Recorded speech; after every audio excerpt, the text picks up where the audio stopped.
Você precisa de um milagre? De acordo com uma pesquisa da revista Newsweek, 84% das pessoas acreditam que Deus realiza milagres. Deles, 48% acreditaram que já presenciaram ou experimentaram um milagre direto de Deus em suas vidas. 75% dos católicos e 81% dos evangélicos. E, olha só, 43% de pessoas sem religião alguma declararam que já pediram a Deus por um milagre. E você? Você precisa de um milagre? O nosso Deus é um Deus de milagres. No livro de Jó diz a palavra do Senhor que Ele realiza maravilhas insondáveis, milagres que não se podem contar. O dicionário Aurélio, da nossa língua portuguesa, diz que milagres é qualquer manifestação da presença ativa de Deus na história da humanidade. Eu preciso de um milagre. A Bíblia diz em Atos, no capítulo 3, verso de 1 a 10, que Pedro e João, eles iam a caminho do templo orar. E nessa caminhada, ao chegar lá, se depararam na porta com um homem coxo de nascença.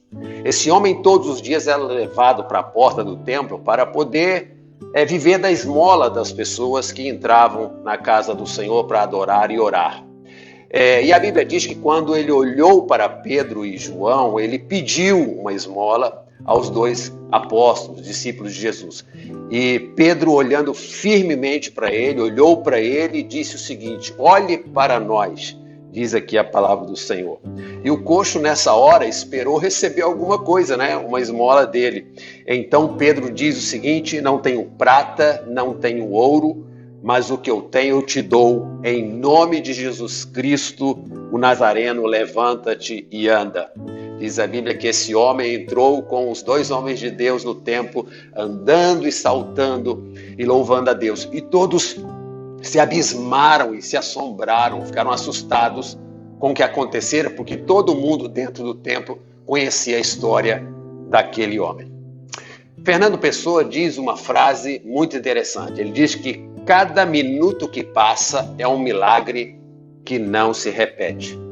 Eu quero parafrasear essa frase e dizer o seguinte: cada culto que você e eu não participamos é um milagre que não vai se repetir.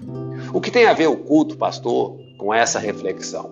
Bom, o culto é a sua ida à casa do Senhor, é o seu momento de comunhão com os seus irmãos. Ninguém é igreja sozinho. Eu sozinho não sou igreja. Coitado daqueles que decidiram ser cristãos apenas e sozinho, em sua casa ou no seu trabalho, ter somente a sua vida, crer em Deus. Como nós já vimos, muita gente nesse mundo crê em Deus. E a gente percebe que a Bíblia diz que esse homem, há mais de 40 anos, ele era levado ao templo para receber esmola. E a pergunta que eu faço é a seguinte: onde estava ele no dia que Jesus entrou lá? Sim, porque Jesus foi a este templo. E uma dessas entradas mais famosas de Jesus foi quando ele expulsou os cambistas, expulsou, enfim, as pessoas que estavam ali se aproveitando da fé dos outros. A pergunta é: aonde estava esse paralítico, esse coxo, no dia que Jesus foi ao templo? Sabe, há milagres que a gente perde na nossa vida porque a gente deixa de congregar, a gente deixa de estar junto. Sabe, o inferno vai fazer tudo e vai fazer um inferno na sua vida para impedir você de estar na casa do Senhor junto com os seus irmãos, adorando ao Senhor e louvando a Deus. Cada culto que não se participa é um milagre que não vai se repetir. Esse homem, por que ele não foi naquele dia ao templo, no dia em que Jesus foi ao templo? Bom, talvez ele não tenha ido porque estava cansado, não é mesmo? Cansado da rotina. Há pessoas que transformaram a ida na igreja, ao congregar com seus irmãos, a uma rotina. Como comer, beber, dormir, trabalhar, principalmente rotinas que não são prazerosas. A Bíblia diz: alegrei-me quando me disseram, vamos à casa do Senhor, mas muitos transformam num fardo. Inclusive chegou a dizer assim: Deus, eu estou fazendo um sacrifício vindo à igreja hoje. Sabe, nós temos que ir com alegria à casa do Senhor. E talvez esse homem não tenha ido naquele dia em que Jesus foi ao templo, estava cansado. Eu vou outro dia, deve ter pensado ele. Ou quem sabe ele não foi porque ele estava frustrado, não é mesmo?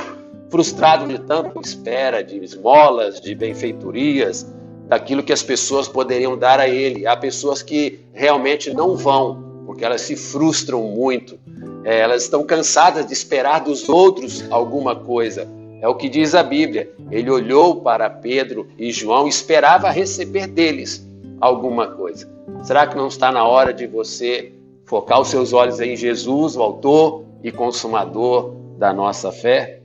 Talvez esse homem não tenha ido ao culto naquele dia em que Jesus foi lá, pela incredulidade, né? Por ele não ver o resultado dos pedidos que eram feitos a Deus. Há cristãos que fazem muitos pedidos e eles, por não ver as coisas que eles querem se realizar, eles acabam se tornando incrédulos, eles acabam se esfriando, porque Deus não está atendendo o pedido deles. E eu digo a você, Deus não vai responder ao que você quer, mas ao que você precisa, aquilo que é necessidade para você. E saiba que Deus tem muito mais para te dar do que você espera dele. Afinal de contas, esse homem coxo esperava uma esmola, dinheiro. E o que Deus tinha para ele era cura, era a libertação total da vida que ele vivia. Ou quem sabe ele não foi ao culto naquele dia por estar decepcionado, né? Enfim, por que decepção? Porque às vezes a gente coloca diante de Deus uma frustração que é nossa, uma decepção nossa. Talvez no dia seguinte ele tenha chegado ao templo e ouvido falar das maravilhas, dos milagres, das coisas que Deus fez naquele dia, na véspera. E ele não foi, então ele estava decepcionado, ele estava chateado com Deus, quem sabe, porque Deus furou ao encontro. É importante você saber que Deus conhece sua vida, sabe das suas necessidades, e você precisa fazer a sua parte, estar na presença do Senhor. Então, cada culto perdido é um milagre que não vai se repetir. Mas há outra coisa que você precisa saber também, é que Deus não se esquece de você. Apesar de você talvez se esquecer de Deus muitas vezes, ou quem sabe como aquele paralítico, aquele coxo, esquecer de ter ido naquele dia ao templo, Deus não se esqueceu dele, porque naquele dia era o dia do seu milagre. Pedro e João estavam passando ali e era o momento do seu milagre. Essa palavra vem para você para dizer que Deus não se esquece de você. Você pode já ter se esquecido de algumas coisas de Deus. Você pode até estar meio chateado com Deus, mas Deus continua te amando, Deus continua com os olhos dele voltados para a sua vida. Outra coisa que você precisa saber é que Deus tem muito para você, mais do que você deseja, sonha e pensa. Sabe, Deus tem muitas coisas maravilhosas. A Bíblia diz que as coisas que o olho não viu e não chegou no nosso coração são aquelas que Deus preparou. Nós estamos muitas vezes frustrados ou chateados por não receber aquilo que queremos.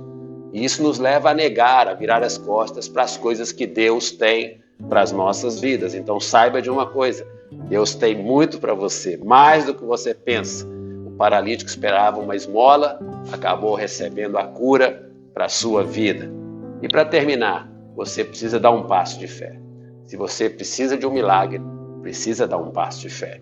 Não basta ficar sentado como aquele homem na beira do templo, na porta do templo, esperando que os outros façam alguma coisa. É hora de você fazer. A Bíblia diz que a atitude de Pedro foi tão somente de esticar o braço e puxar aquele homem e dizer em nome de Jesus, levanta e anda.